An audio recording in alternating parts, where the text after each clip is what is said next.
మరి ఈ దినపు వాక్య పరిచయ నిమిత్తమై మరి మనకి బెరాక కాకినాడ సహవాసం నుంచి మనతో కనెక్ట్ అయిన యేసుదాస్ అన్న గారు వాక్య పరిచర్య చేస్తారు. బయలుదేరండి అందరికీ. ఈ దినము ఫోన్ ద్వారాగా పరిచర్యలో ఏకీభవిస్తున్నటువంటి దైవ సేవకులకు, పరిచారకులకు, విశ్వాసులందరికీ కూడా ప్రభువైన యేసుక్రీస్తు నామం పేరిట వందనాలు తెలియజేస్తూ ఉన్నాను. మరి ఉదయ కాలం మీతో పాటు నాకు దేవుడిచ్చినటువంటి సహవాసమును బట్టి దేవునికి వందనములు చెల్లిస్తూ ఉంటున్నాను. సమయంలో కొద్ది సమయం దేవుని యొక్క వాక్య భాగం విని అప్పుడు అన్నలు తెలియజేసిన ప్రకారంగా ఒకరి తర్వాత ఒకరు ప్రార్థన పరిచర్యలోనికి వెళదాం. వాక్య పరిచర్య నిమిత్తమై నెహెమ్యా గ్రంథం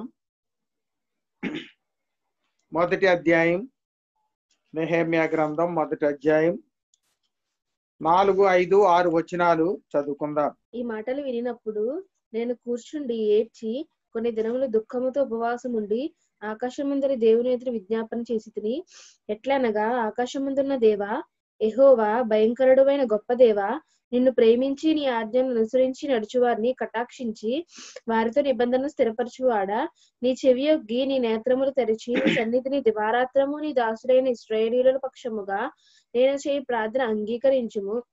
నీకు విరోధముగా పాపం చేసిన ఇశ్రాయేలు కుమారుల దోషమును నేను ఒప్పుకొనుచున్నాను. నేనును నా తండ్రి ఇంటి వారును పాపం చేసి ఉన్నాము. నెహెమ్యా గ్రంథం 9వ అధ్యాయం 1, 2, 3 వచనాలు. నెహెమ్యా గ్రంథం 9వ అధ్యాయం 1, 2, 3 వచనాలు. ఈ నెల 24వ దినమందు ఇశ్రాయేలీయులు ఉపవాసం ఉండి గోనిపట్టలు కట్టుకొని తల మీద దూరి పోసుకొని కూడి వచ్చిరి. ఇశ్రాయేలీయులు అన్యజనులందరిలో నుండి ప్రత్యేకింపబడిన వారే నిలవబడి తమ పాపములను తమ పితరుల పాపములను ఒప్పుకొనిరి. మరియు వారు ఒక జాముసేపు తామున్న చోటనే నిలవబడి తమ దేవుడైన యెహోవా ధర్మశాస్త్ర గ్రంథమును చదువుచూ వచ్చిరి. ఒక జాముసేపు తమ పాపములను ఒప్పుకొనుచు దేవుడైన యెహోవాకు నమస్కారం చేయుచూ వచ్చిరి. ప్రార్థన చేసుకుందాం. మహాప్రేమ కలిగిన పరలోకమందున్న మా తండ్రి, మీ పరిశుద్ధ పాదముల వందనాలు. మీ దయను బట్టి ప్రభువా, గడిచిన మరి వారమంతా కాపాడి భద్రపరిచినందుకు వందనములు. మా యాత్ర జీవితంలో మరొకసారి ఈ రీతిగా జూమ్ యాప్ ద్వారాగా ప్రభువా, నిదాసుడు సాల్మన్ రాజన్న కుటుంబం, సంఘం మరి ఏర్పాటు చేసినటువంటి శ్రేష్టమైన పరిచర్యలో మేము కూడా పాలుభాగస్తులుగా ఉండే ధన్యకరమైన జీవితం మాకు అనుగ్రహించినందుకై వందనములు, స్తోత్రాలు చెల్లిస్తూ ఉన్నాం. జీవము కలిగిన మా తండ్రి, ఉదయకాలం సంఘముగా ప్రభు అనేక అంశాల కొరకు భారముతో ప్రార్థించడానికి పూర్వం మీరిచ్చిన శ్రేష్టమైన పరిశుద్ధమైన గ్రంథాన్ని బట్టి వందనములు. ఈ గ్రంథములో నెహెమ్యా నాయన మరి పుస్తకాన్ని మేము చదువుకోవటానికి ఇచ్చిన ఆధిక్యతను బట్టి వందనాలు. 1వ అధ్యాయం 4, 5, 6 వచనాలు, 9వ అధ్యాయం 1, 2, 3 వచనాలు మేము చదువుకోవటానికి ఇచ్చిన ఆధిక్యతలన్నిటిని బట్టి వందనాలు చెల్లిస్తూ ఉన్నాం. వాక్యమైనటువంటి దేవుడుగా మా మధ్యలో ఉన్నందుకు వందనములు. పరిశుద్ధాత్మ దేవుడుగా మమ్మల్ని పురుకొల్పే దేవుడు అయినందుకై వందనములు, స్తోత్రాలు. కృపా కనికరము కలిగిన మా తండ్రి, ఉదయకాలం ప్రభాల్పుడను అదముడను చేతకాని వాడిని జ్ఞానం లేని వాడైన నన్ను ప్రభా మీ సిలువు చాటును మరుగుపరిచి సంఘము క్షమాభివృద్ధి నిమిత్తమై నాయన ఆత్మలు బలపరచబడి నిమిత్తమై ప్రభువా ఉదయకాలం ప్రార్థించు ఆత్మ కలిగిన వారముగా ఉండి నిమిత్తమై మీ లేఖనాల ద్వారా మమ్మల్ని సిద్ధపరచుకోమని మీ పాదాల దగ్గర మనవి చేస్తూ ఉంటున్నాం. కృప కలిగిన మా తండ్రి, ఉదయకాలం ప్రభువా నాయన ఓ ప్రభువా ఉజ్జీవము నిమ్ము అనే పాట పాడుతూ వచ్చారు. ఎంత గొప్ప దేవుడు ప్రభువా నాయన, మీరు మా మధ్యలో ఉన్నారు ప్రభువా. ఆనాడు నెహెమ్యా కాలంలో ఉజ్జీవింపబడటానికి కారణం ఏంటో మీ లేఖనాల ద్వారా మేము వినబోతున్నాం ప్రభువా. అట్టి ఉజ్జీవం కలిగినటువంటి పాట ప్రభువా మీ సన్నిధిలో పాడటానికి ఇచ్చిన ధన్యతను బట్టి వందనములు, స్తోత్రములు, మహిమ, ఘనత, ప్రభావములు నీకే అర్పిస్తున్నాం. బలహీనైన నన్ను మీ చేతులకు అప్పగిస్తున్నాం.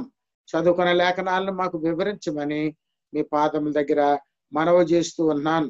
మహిమ, ఘనత, ప్రభావాలు నీకు అర్పిస్తూ యేసుక్రీస్తు అతి శ్రేష్టమైన నామములో స్తుతించి ప్రార్థించి సమర్పించుకుంటున్నాను తండ్రి.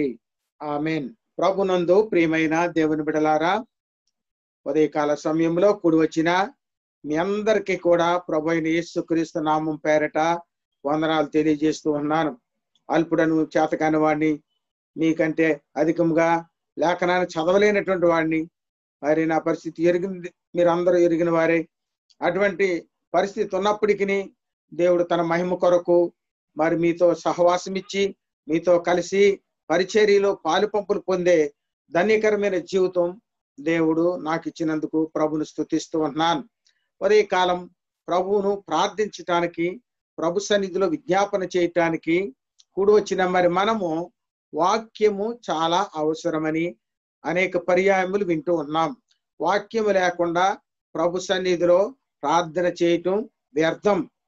ఎందుకంటే వాక్యమే మనకు జీవాహారం, వాక్యమే మనకు జీవజలము, వాక్యమే దేవుడై ఉన్నాడు, దేవుడే వాక్యమై ఉన్నాడు. గనుక అందుకనే ఏ పనికైనా దేవుని వాక్యం మనకి మొట్టమొదటగా మరి అవసరమైనదని గుర్తెరిగే వారంగా ఉండాలి. అందుకనే మనం 9వ అధ్యాయంలో కూడా చదువుకుంటూ వచ్చినాం. నెహెమ్యా గ్రంథం ఈ దినాన్ని మనము జ్ఞాపకం చేసుకుంటూ ఉన్నాం. నెహెమ్యా అంటే ఎవరో మనం అందరం ఎరిగిన వారమే. ఆయన మరి గొప్ప దైవజనుడు. ఎందుకంటే దేవుని యందు భయము భక్తి కలిగిన వాడు, దేవుని ప్రజలను ప్రేమించిన వాడు, దేవుని మందిరాన్ని ప్రేమించిన వాడు, తనకు అప్పగించిన పని అంతట్లో బహు నమ్మకమైన వాడు అని జ్ఞాపకం చేయబడుతూ ఉంటుంది. అటువంటి నెహెమ్యా మరి క్రీస్తు పూర్వము 445లో ఆయన అశస్త రాజు దగ్గర గిన్నె అందిస్తున్నాడు. ఆయన ఉద్యోగస్తుడిగా ఉన్నాడు. అటువంటి సందర్భాలు కలిగినటువంటి వ్యక్తి ఆయన నెహెమ్యా.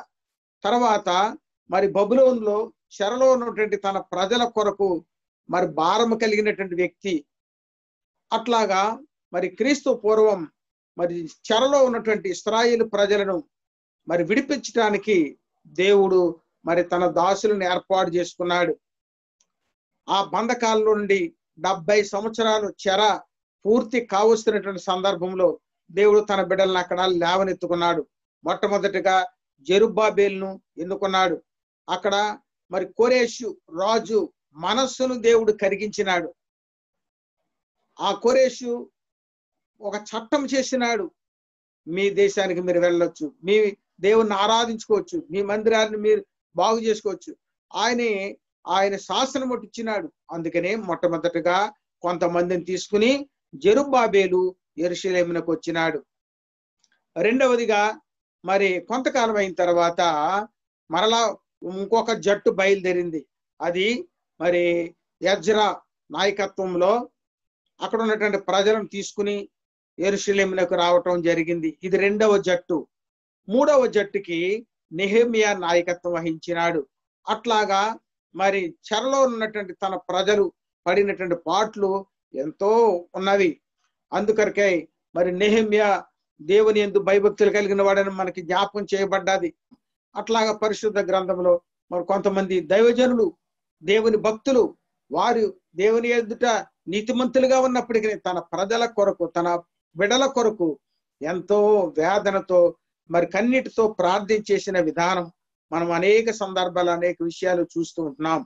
కాబట్టి ప్రభునందు ప్రియమైన దేవుని బిడలారా, ఉదయకాలం మరి ప్రభు సన్నిధిలో ప్రార్థించడానికి వెళ్ళటానికి ముందుగా దేవుని యొక్క లేఖనాన్ని మనము చదువుకుంటూ వచ్చినాం. అందులో మరి జీవం కలిగిన దేవుని యొక్క వాక్యం మీదే మనము ఆధారపడి ప్రభు సన్నిధిలో ప్రార్థించడం ఎంతో ఉత్తమమైందని జ్ఞాపకం చేయబడుతుంటుంది. ఈ దినము మనకు దేవుడు నెహెమ్యాను మనకి జ్ఞాపకం చేస్తూ ఉన్నాడు. నెహెమ్యా గ్రంథంలో మరి అనేక అంశాలు మనము చూడగలుగుతుంటున్నాం. మొదటి నుండి చివరి వరకు మరి చాలా ప్రాముఖ్యమైన అంశాలు మనం చూడగలుగుతున్నాం నెహెమ్యా గురించి. నెహెమ్యా కాలంలో మరి అక్కడ ప్రజలు ఎంతో ఉజ్జీవింపబడ్డారు. కారణం ఏంటో వాక్యం ద్వారాగానే మనము జ్ఞాపకం చేసుకుంటూ ఉందాం. కాబట్టి ప్రభునందు ప్రియమైన దేవుని బిడ్డలారా, ఇప్పుడు వచ్చిన మరి మనము ప్రార్థన పరిచయంలోనికి వెళ్ళటానికి ముందుగా దేవుని యొక్క లేఖన భాగంలో ఒక మాట వ్రాయబడ్డది. ఇక్కడ 6వ అధ్యాయం మనం చూసినట్లయితే 9వ వచనంలో, 6వ అధ్యాయం 9వ వచనంలో చూసినట్లయితే, ఇప్పుడు నన్ను నీవు బలపరచు అని ప్రభువును అడుగుతూ ఉంటున్నాడు. దేవుని సన్నిధిలో ప్రార్థిస్తున్నాడు. నీవు నా చేతులను బలపరచాలి. నా చేతులు నువ్వు బలపరచబడకపోతే నేను పని చేయలేను. చేతులు అనగా మరి మన క్రియలను సూచిస్తూ ఉంటుంది. మనకు దేవుడిచ్చినటువంటి 2 చేతులు పనులు చేస్తూ ఉంటాయి. అవి ఎక్కువగా మరి మన పనులు చేసుకుంటమే కాకుండా దేవుని పనులు చేసే చేతులుగా ఉండాలని ఉదయకాలం మనకి దేవుడు జ్ఞాపం చేస్తూ ఉంటున్నాడు. ఈ గ్రంథాన్ని పట్టుకోవాలి, ఈ గ్రంథం మీద మనసు ఉంచాలి. దేవుడు కార్యాలు ఈ 2 చేతులతో మనం చేసేవారంగా ఉండాలి. అందుకని నెహెమ్యా ఏమంటున్నాడు అక్కడ, ఇప్పుడు ఈ దాసునైన నా చేతుల్ని బలపరచు. మనం కూడా ఉదయకాలం ప్రార్థించేటప్పుడు, ప్రభువా నా క్రియలు బలపరచు, నా చేతులు బలపరచు, నీ పని చేయటానికి అనే అంశంగా మనము జ్ఞాపం చేసుకుంటూ ప్రభు సన్నిధిలో ప్రార్థించాలని జ్ఞాపకం చేయబడుతూ ఉంటుంది. అట్లాగా నెహెమ్యా గ్రంథంలో మరి మనం చూసినట్లయితే వారు వచ్చిన తర్వాత నెహెమ్యా ఎంతో భారము కలిగి ఏం చేస్తూ వచ్చినాడు, అక్కడ ప్రాకారము నిర్మాణం చేస్తూ వచ్చినాడు. మధ్యలో కోట ఉంటది, చుట్టూరు మరి ప్రాకారం ఉంటది. రాజుల పరిపాలన కాలంలో పెద్ద పెద్ద దుర్గాలు, పెద్ద పెద్ద కోటలు, పెద్ద పెద్ద భవనాలు వారు నిర్మాణం చేసుకుని రాజులు, రాణీలు, ఉపపత్నులు అందులో నివాసం చేస్తూ ఉండేవారు. అట్లాగే యెరూషలేములో కూడా మరి దేవుని మందిరం చుట్టూ, దేవుని మరి ఆలయం చుట్టూ పెద్ద ప్రాకారం నిర్మించబడ్డది. నెబుకద్నెజరు మరి దాన్ని కూల్చబడ్డాడు, దాని గుమ్మాలు కాల్చేసినాడు. అందులో ఉన్నటువంటి ఉపకరణములన్నిటినీ ఆయన తీసుకుని వెళ్ళిపోయినాడు. తాను నమ్మినటువంటి దేవత బెల్షజర్ దేవత గుడిలో వాటిని పెట్టినాడు. ఆ వార్త విన్నప్పుడు నెహెమ్యా ఎంతో వేదన, ఎంతో దుఃఖము, ఎంతో బాధ కలిగింది. ఎందుకు? దేవుని మందిరాన్ని ప్రేమించే వారికి అటువంటి దుఃఖం ఉంటుంది. ప్రభునందు ప్రియమైన దేవుని బిడ్డలారా, ఈ దినాల్లో దేవుని మందిరం అంటే శ్రద్ధ కనపడటం లేదు. దేవుని దాసులంటే గౌరవం లేదు, శ్రద్ధ లేదు, భయం లేదు. దేవుని దాసులంటే మరి నిర్లక్ష్యం చేసేవారు అనేక మంది పెరిగిపోయినారు ఈ దినాల్లో. పాత కాలంలో అయితే దైవజనుడు అంటే, దేవుని దాసులంటే, దేవుని పరిచయం చేసి దేవుని బిడ్డలంటే అబ్బో ఎంతో మరి సన్మానం చేసేవారు, భయపడేవారు, లోబడేవారు, ఏది చెప్తే అదే చేసేవారు. ఆ పని చేయమంటే వెళ్ళి ఇంకా ఆ పని విషయంలో ఏమి సాకులు చెప్పేవారు కాదు. చూసారా? మరి ఈ దినాల్లో అయితే చిన్నల మొదలుకొని పెద్దల వరకు కూడా దేవుని మందిరాన్ని ప్రేమించలేకపోతున్నారు. దేవుని దాసులు ఏదైనా పని చెప్తే నిర్లక్ష్యం చేస్తున్నారు, శ్రద్ధ చూపెట్టడం లేదు, భయం లేదు అసలు. కానీ ఈ దినాల్లో భయం కోల్పోయినారు, తమ ఇష్టాన్నే నెరవేర్చుకుంటూ ఉంటున్నారు. కాబట్టి దేవుని బిడ్డలమైన మనము మరి నెహెమ్యాను బట్టి మనము ఎంతగానో నేర్చుకునే వారంగా ఉండాలి. ఎన్నో విషయాలు, ఎన్నో పర్యాయములు గొప్ప దైవజనులు మీ మధ్యలో పరిచయం చేసినారు. అనేక విషయాలు వారు తెలియజేస్తూ వచ్చినారు. అయినను ఈ దినం మరొకసారి పరిశుద్ధాత్మ దేవుడు మనకి జ్ఞాపం చేస్తున్నాడు కనుక ఆయన మీద ఆధారపడదాం, ఆయన మాట విందాం, ఆయనకు లోబడదాం. అది మన జీవితానికి కావలసింది. ప్రాకారము కట్టబడాలి అనేది ఇక్కడ జ్ఞాపం చేయబడుతుంటుంది. బైబిల్ గ్రంథంలో నెహెమ్యా కాలంలో వారందరూ ఉజ్జీవింపబడటానికి కారణం ఏంటంటే మొట్టమొదటిగా మొదటి మాట పాపములను ఒప్పుకొనుట. ఎజ్రా దైవ గ్రంథాన్ని చదివినప్పుడు, ఎజ్రా ప్రసంగించినప్పుడు, నెహెమ్యా నాయకత్వం వహించినప్పుడు వారందరూ కూడా దేవుని యందు భయభక్తులు కలిగిన వారి తమ పాపాలని ఒప్పుకున్నారు. ఈ దినాల్లో మరి పాపాలు ఒప్పుకుంటున్నామా? మనం ప్రార్థనలు చేస్తాం, ఆరాధనలు చేస్తాం, కానీ మన దేహంలో ఉన్న ఆయనకు ఆయాసకరమైన మార్గాలు, మన బలహీనతలు, మన బుద్ధిహీనత, మన అవిధేయత, మన మూర్ఖత్వం ప్రభు సన్నిధిలో ఒప్పుకుంటున్నామా? ఒప్పుకుంటే మనం ధన్యులం అవుతాం. గనుక నెహెమ్యా కాలంలో ఉజ్జీవింపబడటానికి మొదటి కారణం పాపములను ఒప్పుకొనుట. రెండవదిగా మనకి జ్ఞాపకం చేయబడింది ఏమిటంటే నెహెమ్యా గ్రంథంలో మరి ఆయన ఎంతో బాధ్యత కలిగిన వాడు అయినప్పటికీ మంచి సమర్పణ పరుడు, సెలవు పుచ్చుకున్నాడు అని ఉంటది. అర్థహస్త రాజు దగ్గర ఆయన సెలవు పుచ్చుకొనేను. ఆయన సెలవు పుచ్చుకోకపోతే యెరూషలేములో ఉద్యమం రానే రాదు. ఆయన సెలవు పుచ్చుకుని సమర్పించుకోకపోతే ఆయన ప్రజల మధ్య ఉద్యమంను కోల్పోతారు. ఉద్యమం అనేది రానే రాదు. కాబట్టి అక్కడ ప్రజలందరూ ఉజ్జీంపబడటానికి కారణం ఏంటి? రెండవది సమర్పణ. రాజు దగ్గర సెలవు పుచ్చుకున్నాడు. తన జీవితాన్ని, తన ఉద్యోగాన్ని, తన ధనాన్ని, తన బలాన్ని ప్రభు పని కొరకు సమర్పించుకున్నాడు. అప్పుడు ఉజ్జీంపబడతాది. మన సంఘాల మధ్య కూడా సంఘాలు ఉజ్జీంపబడాలంటే, సంఘములు క్షమాభివృద్ధి పొందాలంటే, పరిచర్య విస్తరించబడాలంటే, పరిచర్య ఫలభరితంగా ఉండాలంటే మనము దేవుని మందిరంలో మంచి సమర్పణ పరులుగా ఉండాలి. మనం ఏ పని చేసినా, ఏ వ్యాపారం చేసినా, ఏ ఉద్యోగం చేసినా ప్రభు పని వచ్చినప్పుడు సెలవు తీసుకోవాలి, సెలవు పుచ్చుకోవాలి. నా దేవుని పని మొదట, నా తర్వాత నా ఉద్యోగం, నా దేవుని పని నాది మొట్టమొదట, నా వ్యాపారం తర్వాతది. అట్లాగా సమర్పణ పరులుగా ఉన్నప్పుడు దేవుని మందిరం, దేవుని సంఘం, దేవుని బిడ్డలు, దేవుని దాసులు ఉజ్జింపబడతారు. నీ కుటుంబం కూడా ఉజ్జింపబడతాది. అట్లాగా సమర్పణ పరుడుగా రెండవదిగా మనం చూస్తాం. ఆయన సమర్పణను బట్టి అక్కడ ప్రాకారం కట్టబడ్డది. ఆయన సమర్పణను బట్టి ప్రజలందరూ ఉజ్జింపబడ్డారు. కాబట్టి ప్రభునందు ప్రియమైన దేవుని బిడ్డలారా, ఉదయకాల సమయంలో ఇప్పుడు వచ్చిన మరి మనము రెండవదిగా ఆయన సమర్పణ పరుడని మనకి జ్ఞాపకం చేయబడుతుంటుంది. మూడవదిగా మరి ఇతరులను ప్రోత్సహించినాడు. మనము కూడా ఒకరినొకరు ప్రోత్సహించుకుంటూ ఉండాలి. ప్రోత్సాహం చాలా ప్రాముఖ్యమైంది. ఎందుకంటే సనగిలిపోతూ ఉంటారు. ఇంటిలో వచ్చిన పరిస్థితులను బట్టి, కుటుంబంలో వచ్చిన పరిస్థితులను బట్టి, హృదయంలో జీవితంలో వచ్చిన పరిస్థితులను బట్టి, సంఘాల్లో ఏర్పడిన పరిస్థితులను బట్టి అనేక మంది కృంగిపోతూ ఉంటారు. దేవుని సన్నిధికి రాలేకపోతూ ఉంటారు. దేవుని మందిరానికి రాలేకపోతూ ఉంటారు. అందుకనే దేవుని బిడ్డలమైన మనము, విశ్వాసులమైన మనము మన తోటి సహోదరి సహోదరులను ఏం చేయాలి? ప్రోత్సాహం చేస్తూ ఉండాలి.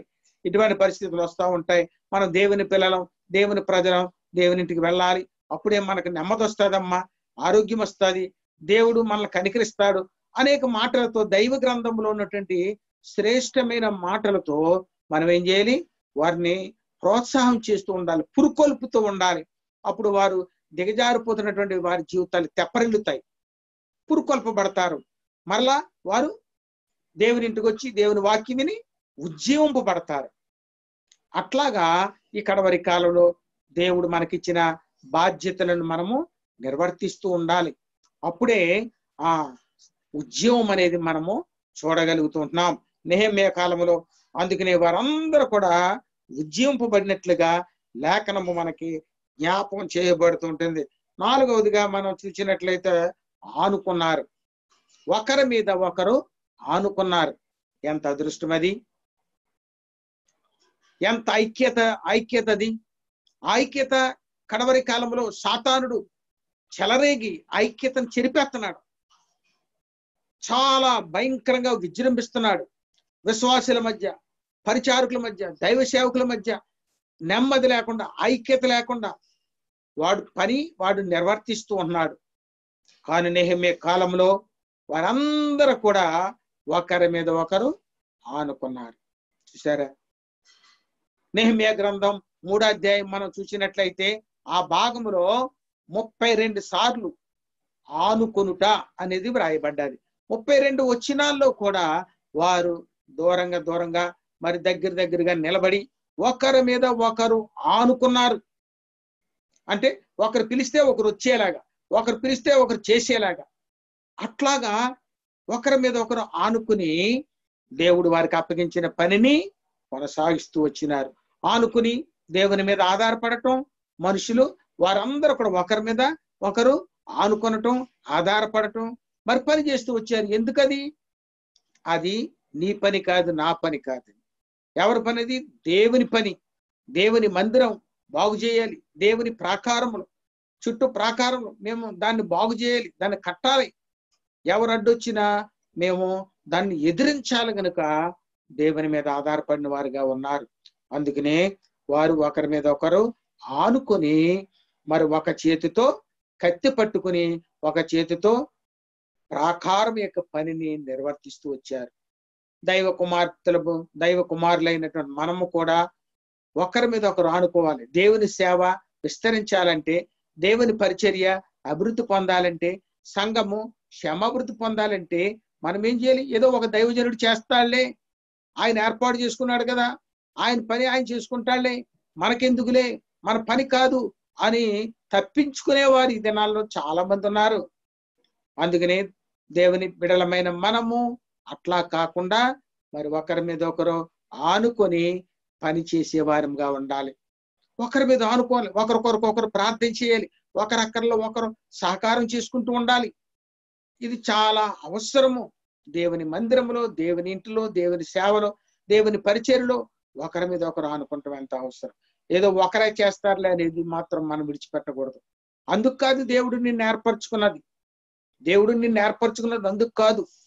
దేవుడు నిన్ను ఏర్పరచుకున్న ముఖ్య ఉద్దేశము దేవుని ఇంట్లో పని చేయటానికి, దేవుని సేవలో సహకారిగా ఉండటానికి, ఆత్మల రక్షణ కొరకు ప్రయాసపడటానికి, అనేక మంది కొరకు ప్రార్థించటానికి, అనేక తలాంతులు దేవుడు మరి ఇవ్వటానికి దేవుడు మనల్ని ఎన్నుకున్నాడు. అటువంటి దేవుని ప్రజలమైన మనము ఒకరి మీద ఒకరము ఆనుకోవాలి అనేది జ్ఞాపకం చేయబడుతుంది. ఈ 3వ అధ్యాయం అంతా కూడా చదువుతుంటే ఒకరి మీద ఒకరు ఆనుకుంటమే. ఆనుకోకపోతే మధ్యలో గ్యాప్ వస్తే పని కుంటుపడిపోద్ది, శత్రువు అందులో చొరబడతాడు, పని నాశనం చేస్తాడు. అందుకని గ్యాప్ అనేది రాకుండా ఒకరి మీద ఒకరు ఆనుకొని ఒకరితో ఒకరు సహవాసం కలిగి ప్రభు పనిని నిర్వర్తించినారు కనుక ఆ నెహెమ్యా కాలంలో ఉజ్జీవింపబడ్డారని జ్ఞాపకం చేయబడుతూ ఉంటుంది.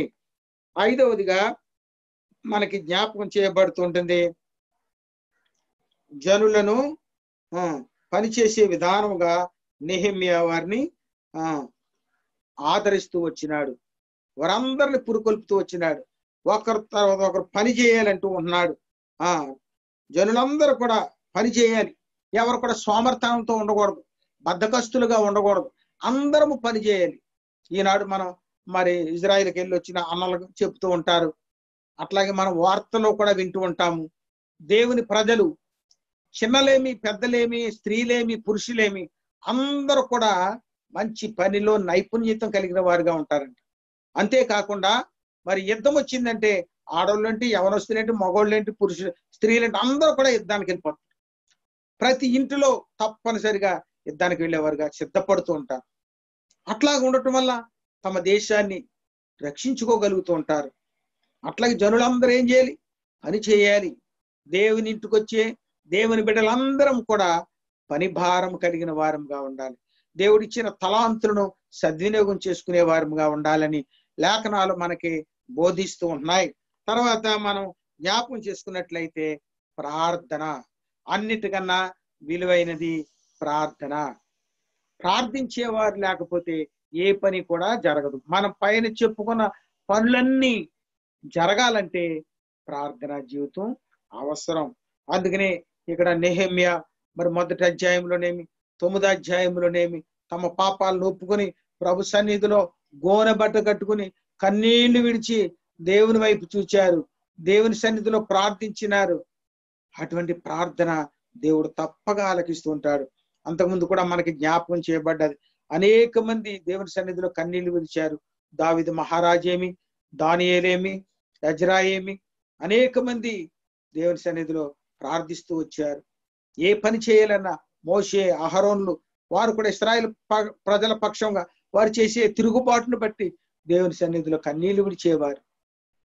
అట్లాగా ప్రభునందు ప్రియమైన దేవుని బిడ్డలారా, ఈ ఉదయకాలం కూడా ఈ భయంకరమైన కరోనా వైరస్ తో పాటు ఇంకా అనేకమైన వైరస్లు, ప్లేగు ఇటువంటి అన్ని కూడా చైనాలో బయలుదేరి ఇతర ప్రాంతాలు ప్రాగుతున్నాయి.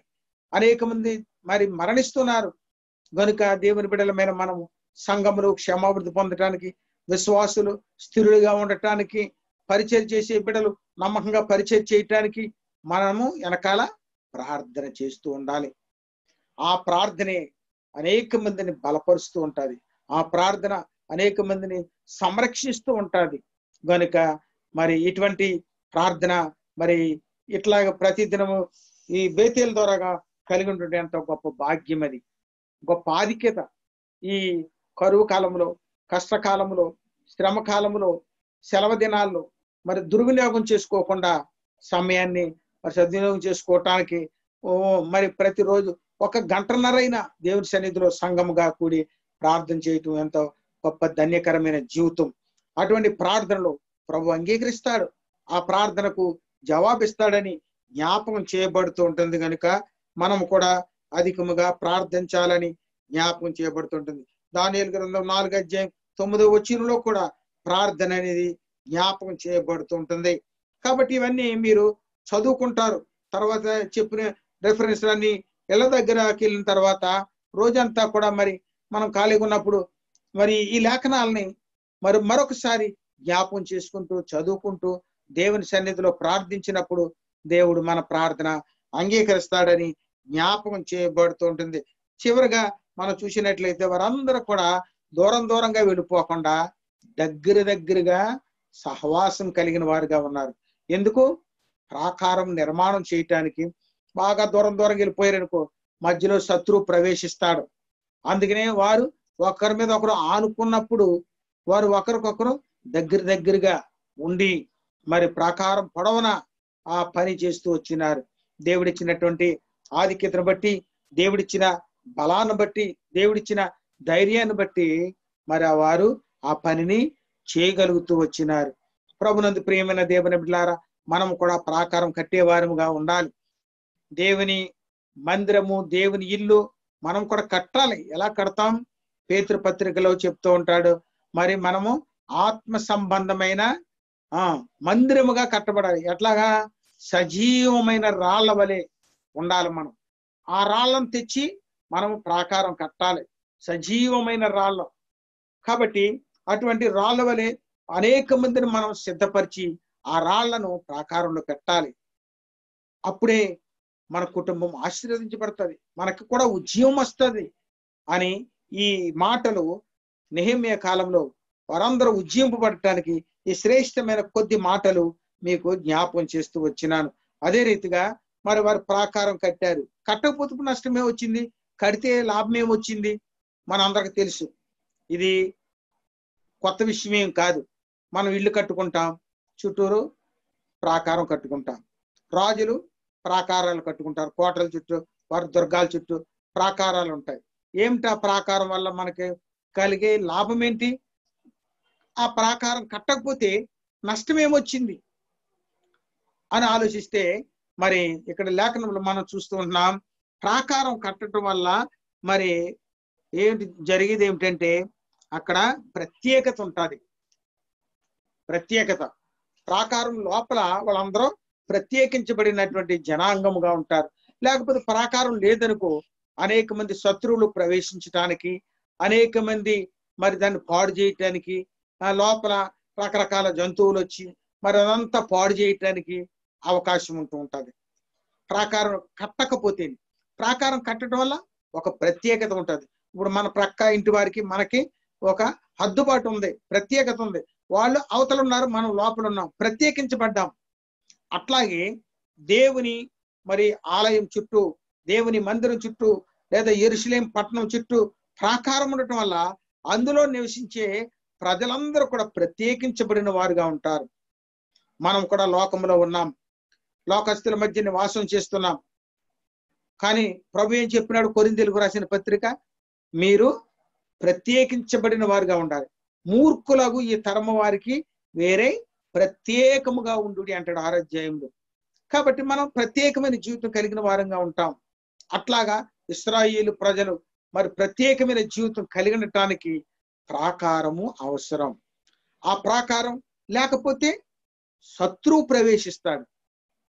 ఎందుకు? అద్దు లేదు, ఆటంకం లేదు, మరి ఏమి ఇబ్బంది లేదు, నేరుగా వచ్చేస్తారు, కొల్లగొట్టుకుపోతారు, ఆటంకం ఏమీ లేదు.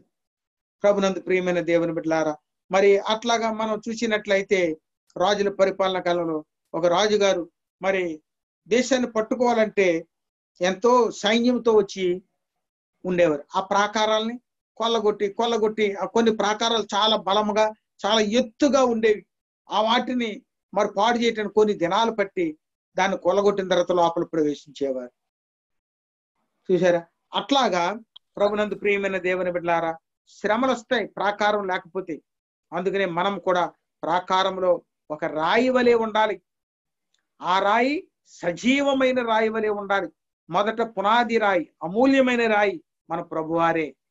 గనుక మనం కూడా సజీవమైన రాళ్ళ వలె ప్రాకారంలో ఉండాలి, ప్రాకారంలో కట్టబడిన వారుగా ఉండాలని లేఖనము మనకి జ్ఞాపకం చేయబడుతుంటుంది. ప్రాకారం ఉండటం వల్ల ఒకటి ప్రత్యేకత, రెండవది అన్యోన్యత. వాళ్ళందరూ కూడా అందులో సహవాసం కలిగి ఉంటారు. సహవాసం కలిగి, ఐక్యత కలిగి వారందరూ కూడా ఒకే దేవుని మందిరాన్ని, ఒకే దేవునిని ఆరాధించగలుగుతూ ఉంటారు. ఎంత గొప్ప భాగ్యం అది ప్రాకారం కట్టడం వల్ల. ఒకటి ప్రత్యేకత, రెండవది అన్యోన్యత, మూడవది కూడా దేవుని యొక్క లేఖన భాగంలో మనము చూడగలుగుతున్నాం సంరక్షణ. సంరక్షణ ఉంటుంది, రక్షణ ఉంటుంది.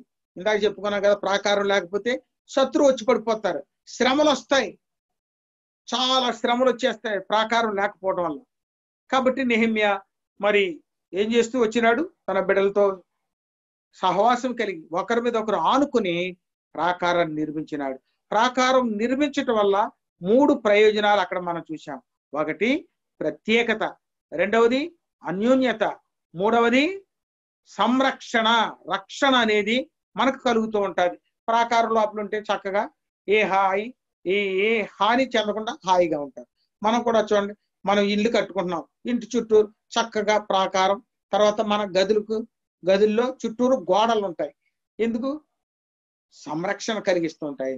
హాయిగా నిద్రపోతాం, తలుపులు బిగించుకుని, గోడలు ఉన్నాయి, ప్రాకారం ఉంది, పెద్ద పెద్ద తలుపులు ఉన్నాయి, ఏమి ఇబ్బంది లేదులే అన్నట్లుగా కొంచెం నెమ్మదిగా నిద్రపోగలుగుతాం, నెమ్మదిగా విశ్రాంతి తీసుకోగలుగుతూ ఉంటాం ప్రాకారం నిర్మాణం చేసుకుంటూ వల్ల.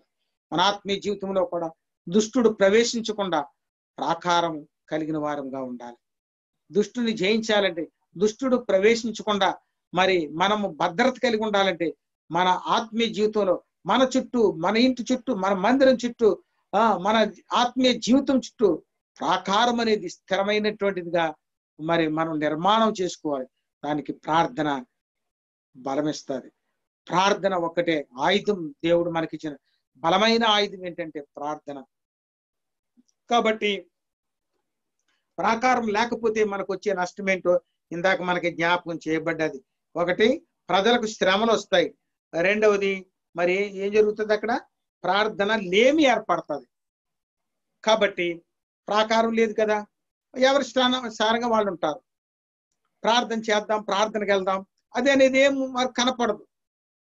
అందుకనే వారికి శ్రమలు సంభవిస్తాయి. కనుక ప్రభునందు ప్రియమైన దేవుని బిడ్డలారా, మొట్టమొదటిగా వారు ప్రాకారాన్ని నిర్మాణం చేసుకుంటూ వచ్చినారు, ప్రాకారాన్ని బాగు చేసుకుంటూ వచ్చినారు, గుమ్మాలని బాగు చేస్తూ వచ్చారు. మనకు తెలుసు అందరికీ, ఆ ప్రాకారానికి నలువైపులా 12 గుమ్మాలు ఉన్నాయి. తూర్పున 3, పడమట 3, ఉత్తరాన 3, దక్షిణాన 3, 4 వైపులా 12 గుమ్మములు. వాటన్నిటిని బాగు చేశారు, గడియలు బిగించినారు, ప్రాకారములు బాగు చేసుకున్నారు. అప్పుడు ఎంత నెమ్మది ఉంటుంది లోపల, ఎంత సంతోషం ఉంటుంది.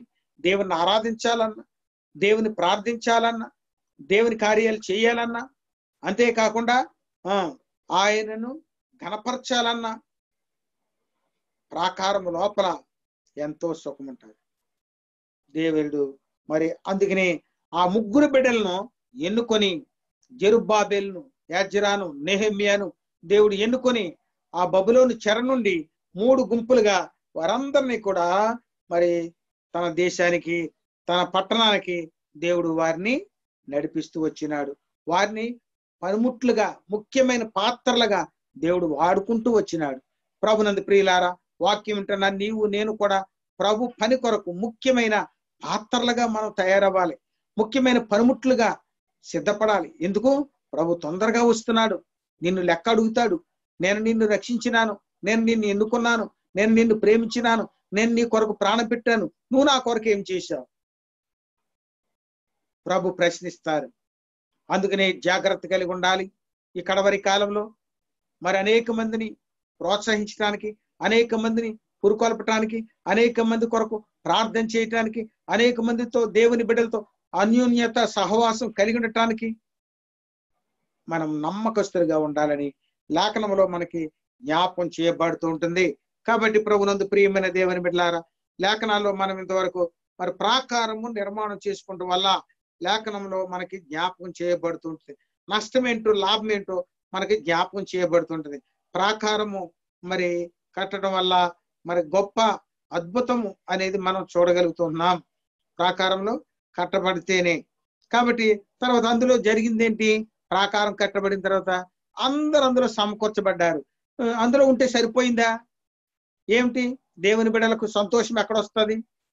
దేవుని బిడ్డలకు ఆనందం ఎక్కడొస్తుంది? ధర్మశాస్త్రాన్ని వినిపించాలి, దేవుని వాక్యాన్ని వారికి బోధించాలి. ఇందాక మనం 9వ అధ్యాయంలో చదువుకున్నాం. ఒక జాము సేపు ధర్మశాస్త్రాన్ని ఎజ్రా వారందరికన్నా ఎత్తుగా నిలబడి చెక్కతో చేయబడిన పీఠంపై నిలబడి వాక్యాన్ని బోధిస్తూ వచ్చినాడు. ఎంత? ఒక అరగంట, 45 నిమిషాలు బోధించినాడా? వాక్యములు ఏమనుంది? ఒక జాము. ప్రభునందు ప్రియమైన దేవుని బిడ్డలారా, మనకి తెలుసు జాము అంటే ఎన్ని గంటలు. రాత్రికి 4 జాములు, సాయంత్రం 6 గంటల నుంచి తెల్లారిటప్పటికి 6 గంటలకు 4 జాములు. ప్రభువు 4వ జాములో రాబోతున్నాడు. ఆ శిష్యులను మరి సముద్రం మీద దోనిలో ఉన్నప్పుడు కదా 4వ జాములో సముద్రం మీద ఆయన నడిచి వస్తూ ఉన్నాడు. ఇప్పుడు కూడా చరిత్ర మరి ప్రకారముగా 3 జాములు గడిచిపోయినాయి. ఇప్పుడు 4వ జాములో ఉన్నాం. ప్రభు వస్తున్నాడు. కాబట్టి జాము అనగా మరి మనకి ఎన్ని తెలుస్తుంది? ఎన్ని గంటలు? 4 గంటలు. 4 గంటలు ఒక జాము. కాబట్టి అంటే 4 గంటల వరకు సుదీర్ఘమైనటువంటి ధర్మశాస్త్రాన్ని ఎంతో ఆసక్తితో, ఎంతో భయముతో తన ప్రజలకు వివరిస్తున్నప్పుడు వాళ్ళందరూ కూడా ఎంతో శ్రద్ధతో ఆలకించినారని ఈ నెహెమ్యా గ్రంథం 8వ అధ్యాయంలో మనం చూస్తాం. ఎంతో భయముతో, ఎంతో శ్రద్ధతో దేవుని వాక్యాన్ని అంగీకరించినారు. ఇప్పుడు మనకు ఒక 5 నిమిషాలు లేట్ అయింది అనుకో, అబ్బా ఎప్పుడు ముగిస్తారో, ఇంకా వాక్యం ముగించలేదు, ఇంతసేపా, ఎక్కడ కూర్చోగలుగుతాం, ఎక్కడ ఉండగలుగుతాం అని సొనుగుడు గొనుగుడు ఎక్కువైపోద్ది మనకి.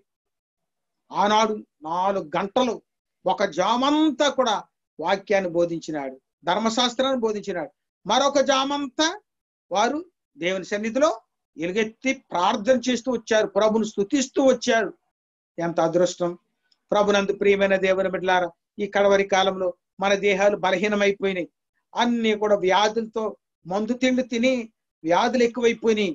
అందుకనే కొద్దిసేపు మనం కూర్చోలేకపోతున్నాం, కొద్దిసేపు నిలబడలేకపోతున్నాం, బలహీనతలు ఎక్కువైపోయినాయి. మరి ఆ దినాల్లో అందరూ కూడా ఎంతో బలంగా ఉండేవారు కనుక వారికి ఇంకా ఎటువంటి బలహీనత కనపడేది కాదు. కాబట్టి దేవుడు మనకిచ్చిన ఆరోగ్యాన్ని బట్టి, దేవుడు మనకిచ్చిన ఓపికను బట్టి, దేవుడు మనకిచ్చిన జీవాన్ని బట్టి మనం దేవుని సన్నిధిలో వాక్యం వింటూ ప్రభును స్తుతిస్తూ ప్రభు సన్నిధిలో ప్రార్థించే వారంగా ఉండాలని జ్ఞాపకం చేయబడుతూ ఉంటుంది. కాబట్టి ప్రభునందు ప్రియమైన దేవుని బిడ్డలారా, మన జ్ఞాపకం చేయబడింది ఏమిటి?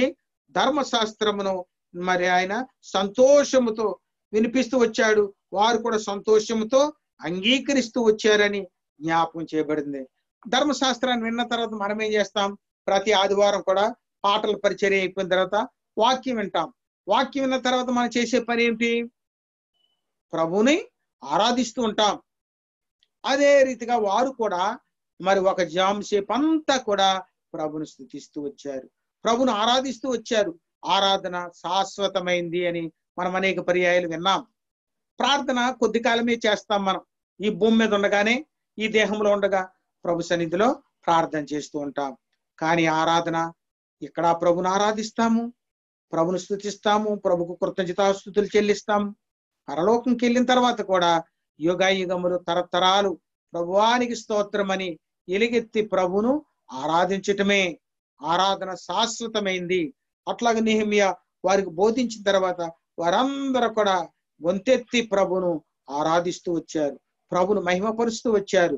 అటువంటి జీవితం ఈ ఉదయకాలం నీకు నాకు మనందరం కూడా కలిగి ఉండాలని ఆత్మదేవుడు ఎరిగినవాడు కనుక మరొకసారి జ్ఞాపం చేస్తూ ఉన్నాడు. కాబట్టి ప్రభునందు ప్రియమైన దేవుని బిడ్డలారా, చివరిగా మనం జ్ఞాపం చేసుకున్నట్లయితే వారు ఏం చేస్తూ వచ్చినారు? కానుకలు కానుకలు తెస్తూ వచ్చినారు. 10వ అధ్యాయంలో మనం చూస్తూ ఉంటాం. నెహెమియా గ్రంథం 10వ అధ్యాయంలో వారు ఏం చేస్తూ వచ్చారు? దేవుని ఇంటికి కానుకలు తీసుకుని వచ్చారు. మరి అది కూడా చాలా ప్రాముఖ్యమైనది, ఆరాధనలో ఒక భాగమే. ఎందుకు? దేవుని మందిరం అక్కడ యెరూషలేములో అది నిర్మాణం కాగలగాలి. యెరూషలేములో దేవుని ప్రాకారం పూర్తి చేయబడాలి. దేవుని ఇంటికి మరి ధనం కూడా అవసరమే, పని చేయాలి. అంతేకాకుండా దేవుడు మరి ఆ 12 గోత్రాల్లో ఒక గోత్రాన్ని ఎన్నుకున్నాడు. అది లేవి గోత్రం. లేవి గోత్రానికి స్వాస్థ్యం లేదు, స్వాస్థ్యం పంచిపెట్టలేదు మోషే. అట్లాగా మరి దేవుని దాసులు మరి ప్రత్యేకించబడిన వారై ఉన్నారు. ఆ లేవి వంశస్థులు ఆ దేవుని మందిరంలో దేవుని సేవలో వాడబడుతూ ఉండాలి, పని చేస్తూ ఉండాలి. కాబట్టి వారి కుటుంబాలు పోషించబడటానికి, దేవుని పరిచర్య జరిగించబడటానికి, దేవుని మందిరం యొక్క పనులు నిర్వర్తించబడటానికి కానుకలు, దశమ భాగంలో ప్రథమ ఫలాలు అవసరం. అందుకనే ప్రభునందు ప్రియమైన దేవుని బిడ్డలారా 10వ అధ్యాయంకి వచ్చేటప్పటికి వారు కానుకలు తెచ్చారు. అంతకుముందు ఏమైంది? కానుకలు తేవటం మానేశారు. అందుకనే లేవీలందరూ బయటకు పోయి వారు వ్యవసాయం పని చేసుకుని, మేము దేవుని ఇంట్లో పని చేయలేం, ఎందుకంటే కానుకలు మానేశారు వాళ్ళు అని వాళ్ళు వెళ్ళిపోయి పని చేసుకుంటున్నారు. అప్పుడు నెహెమియా వచ్చిన తర్వాత నెహెమియా వారందరిని తిరిగి సమకూర్చి, వాళ్ళందరిని హెచ్చరించి, వాళ్ళందరిని బుద్ధి చెప్పి, భయం ఉండేటట్లుగా వారితో మాట్లాడి, అప్పటి నుండి నెహెమియా పరిపాలన కాలము నుండి తిరిగి మరలా దేవుని ఇంటికి కానుకలు తేవటం ప్రారంభమైంది. అట్లాగా కానుకలు తెచ్చి దేవుని ఇంటిని ఘనపరచాలి, దేవుని మహిమపరచాలి. కొంతమంది దేవుని ఇంటికి కానుకలు తేరు, కొంతమంది తమకు ఇష్టం వచ్చినట్లుగా తెస్తారు. వాక్యం ఏం చెప్తుంది? పాత నిబంధన కాలంలో దశమ భాగములు 10వ వంతు దేవునికి ఇవ్వాలి, దేవుని ఇంటికి ఇవ్వాలి తప్పనిసరిగా. అదే రీతిగా నూతన నిబంధన వచ్చేటప్పటికి మనం వర్తిల్లే కొలిది మనం దేవుడు మనల్ని ఎట్లాగా ఆశీర్వదిస్తూ ఉంటాడో, ఎట్లాగా అభివృద్ధి చేస్తూ ఉంటాడో, ఆ రీతిగా దేవుని ఇంటికి దశమ భాగములు, కానుకలు, ప్రథమ ఫలాలు వర్తిల్లే కొలిది తీసుకుని వచ్చి దేవుని ఘనపరిచినప్పుడు దేవుని సేవ అభివృద్ధి చెందుతుంది. దైవ సేవకులు కుటుంబాలు పోషించబడతాయి. మనం మరి కరోనా కాలంలో, కష్టకాలంలో మనతో పనిచేస్తున్నటువంటి దైవ సేవకులు చాలా మంది ఉన్నారు. వారు ఎన్ని ఇక్కట్లు పడుతున్నారు, ఎన్ని ఇబ్బందులు పడుతున్నారు. ఎందుకంటే సహవాసాలు లేవు, సంఘాలు పెట్టకూడదు, మందిరాలు పెట్టకూడదు, బల్ల విరచకూడదు, కానుకలు రావు. వారి కుటుంబాలు ఎట్లా పోషించబడ్డాయో, మరియు దేవుడే వారిని పోషించాలి. కాబట్టి అట్లాగా పోషించబడాలంటే దేవుని బిడ్డలమైన మనం దేవునికి కానుకలు తెచ్చి గర్పరచాలి. అట్లాగా ప్రభునందు ప్రియమైన దేవుని బిడ్డలారా, ఉదయ కాలం నెహెమియా యొక్క జీవితాన్ని, నెహెమియా కాలంలో వారు అందరూ కూడా ఉజ్జింపబడటం, నెహెమియా కాలంలో వారు ప్రార్థించడం వల్ల, ప్రాకారం కట్టడం వల్ల ధర్మశాస్త్రం వినిపించబడింది, ప్రభువును ఆరాధించబడ్డారు, ప్రభువు ఇంటికి కానుకలు తెచ్చినారు. ఎన్ని పనులు జరిగింది, మంచి పనులు. ఆ దైవజనుని యొక్క సమర్పణను బట్టి, ఆ దైవజనుడు ఆ రాజు దగ్గర సెలవు పుచ్చుకుని సమర్పించుకుని పని చేయటం వల్ల ఇంత అభివృద్ధిలోకి వచ్చింది. మనం కూడా ముందుని దినాల్లో మరి ఇంతవరకు చేస్తూ ఉండొచ్చు, చేయకపోవచ్చు.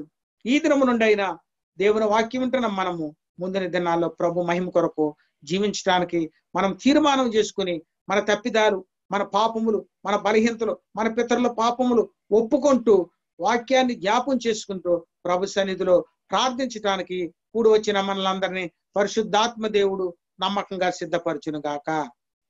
ఆమేన్.